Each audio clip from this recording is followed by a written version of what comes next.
हाय, सभी को नमस्ते।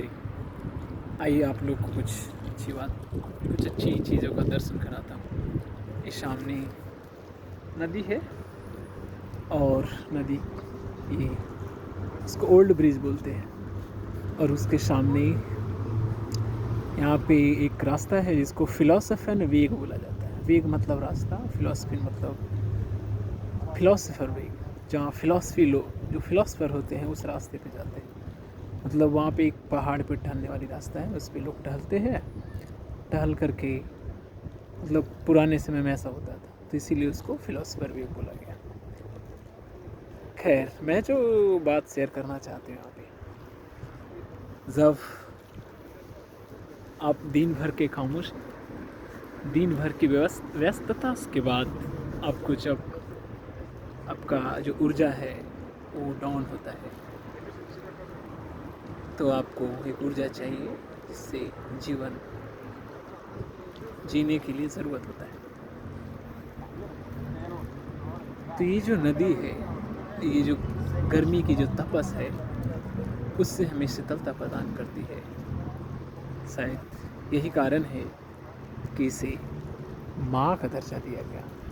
भारत के दर्शन में वो हर चीज़ को एक जगह दिया गया जहाँ से हमें शक्ति मिलती है और जीवन जीने के लिए शक्ति की आवश्यकता होती है। चाहे पहाड़ की बात करें, पेड़ की बात करें, जंगलों की बात करें, नदियों की बात करें, पशु पक्षियों की बात करें, आसमान की बात करें, ज़मीन की बात करें, हर जगह से हमें ऊर्जा मिलती है। और उस ऊर्जा का स्रोत जितने भी घटक हैं उन सबको एक ऊंचा स्थान हमारे अध्यात्म में दिया गया है।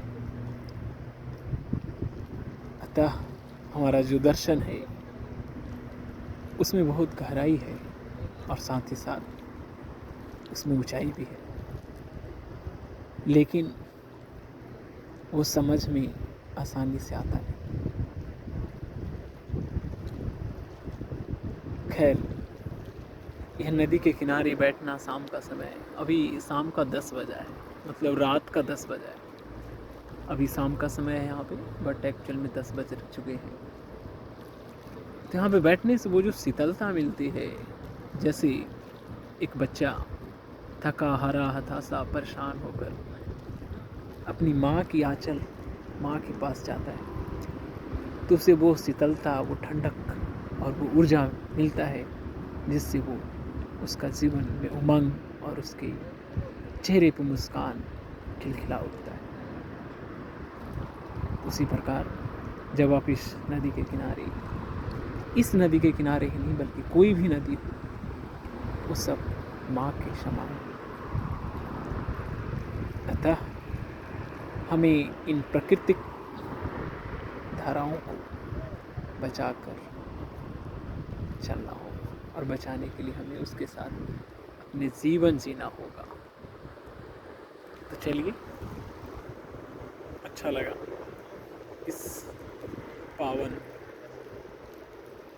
तट के किनारे बैठकर एक अलग अनुभूति, और आशा है कि और काफ़ी अच्छे अच्छे विचार आएंगे। जय हिंद।